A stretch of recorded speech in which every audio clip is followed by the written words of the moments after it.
everybody, Bones here. A nice Saturday morning. It's about 65 degrees here in just outside of Charleston, South Carolina. I'm going down this beautiful road with these lovely oak trees with their Spanish moss, fairly typical of this country.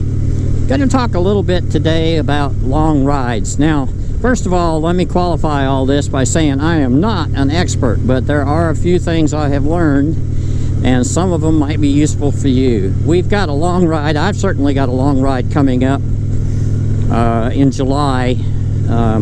Still not 100% sure I'm going to be able to make it. It's 1,100 miles one way for me. I've got to do that there, and I've got to do it back, and then however many miles we drive there. And I've only really got about 10 days to do it in, and that for me, that's a tough nut to crack, as I said once before. I haven't quite. A lot of it is traveling through Washington, Philadelphia, New York, all the places that you really don't want to take a motorcycle. So that's why I'm so hesitant to fool with it. There are a couple of other alternatives, so I may do that. But anyway, one of the things I learned, I went out to Las Vegas and rented a motorcycle there and did Route 66 a good portion of the way to Chicago. Did it over a week and had a really good time. But out there in that part of the country, it was about 98 degrees. The wind was blowing 40 miles an hour, and I didn't have sufficient water. So the single biggest thing is to make sure you have sufficient water and you stay hydrated. You need to stop every hour and drink plenty of water. I'm serious as I can be, folks. Yeah, you get dehydrated and you'll have an accident. That's just all there is to it. So dehydration is the single biggest thing, and not riding too long, because what'll do you in on a long ride is your back. So you need to let's have a little fun here. You need to take care of your back and stay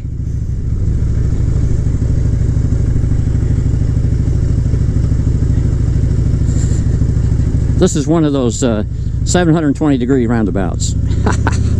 Anyway, the other thing is you absolutely have to have rain gear. I don't care what anybody says. You know, if the weather forecast says that your day is not going to be rainy, I can assure you that the instant you don't take rain gear, it will rain. That's just Murphy's Law. And so you must have rain gear. It must be good rain gear. And the way you find out if it's good is you wear it on a cool day, especially this time of year is a good time to do it, and go out and ride really fast in the wind. You know, put your screen down if you can, and find out if any air migration gets through, because if air gets through it, the water is going to get through it, and you need boots to go with it.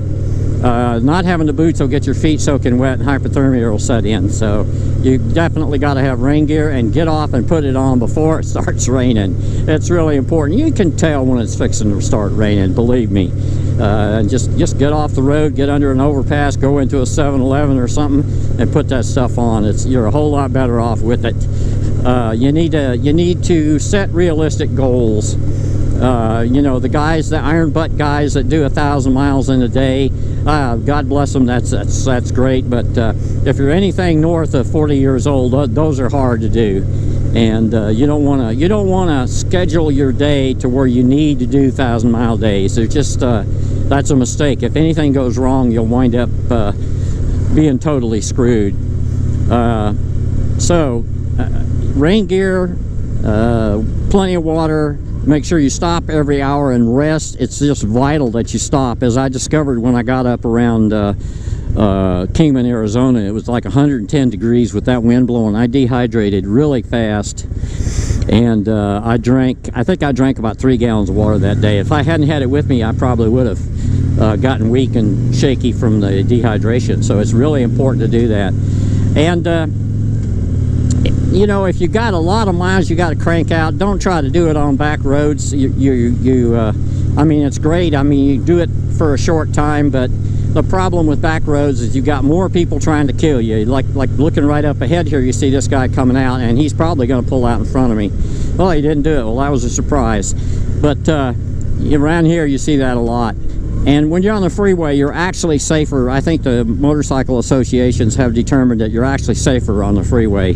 But getting hurt in an accident, your chances are actually higher on a freeway. So 6 of one and half dozen of the other. But if you got a long ways to go, I, in my opinion, think you're better off on a freeway because you got less exposure to somebody coming in from the side and pulling in front of you. Because when you get tired, you don't pay attention like you should. And it will get you. It will definitely get you. And one of the problems around this part of the country is it's not real big on motorcycles. Not like Florida or some of the other places, you know, where there's a lot of retirees, where there's a lot of motorcycles. But Southern California or Las Vegas, places like that where the weather's good pretty much year-round. Around here, just aren't a lot. That guy that just went by is the first one I've seen this morning. So the people aren't used to looking for motorcycles. The state has a program for them, but they just it's, you know, nobody pays any attention. So there we go. So there you go, my take on long rides. I hope that if you do decide to do a long ride, that you think long and hard about it and plan properly. Do your waypoints and do your navigation. If you have the equipment, use it. I went on a ride with a fellow that had a 2018 Street Glide Special, had this beautiful GPS, and we kept getting lost because he refused to use the thing. Finally, I got so frustrated with him, I just put the destination in mind, and when he made a wrong turn, I just went on, and he turned around and came back and caught up to me because he knew I was going the right place, and he's just too proud to use that machine. I don't know why he spent an extra $5,000 for the GPS navigation system when he isn't even going to use it. There you have it. Well, as you can see here, I've stopped to take a break. Nice little church. Parking lot. It's a good spot. They usually don't get too excited when you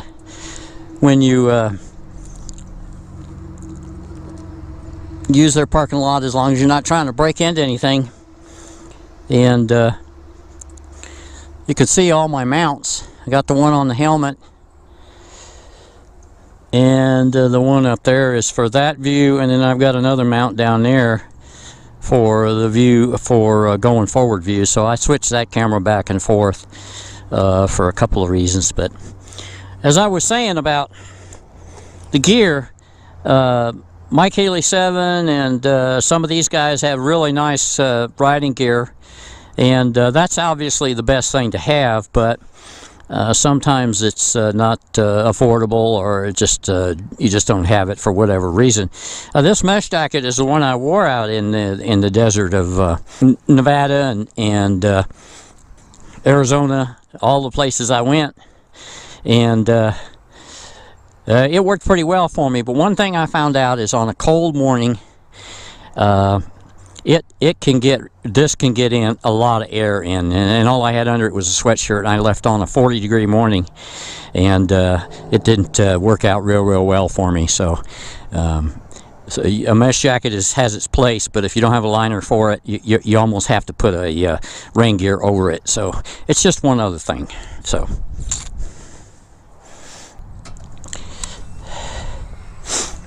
and it's a really overcast day.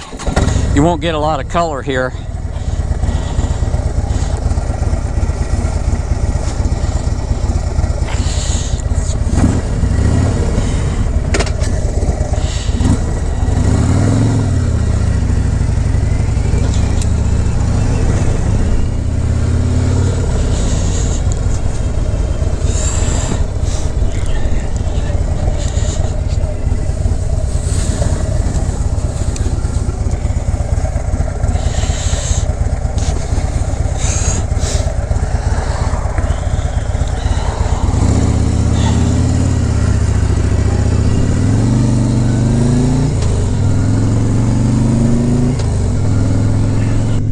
So that's my take on it, and I'll talk to you guys again another time about another subject.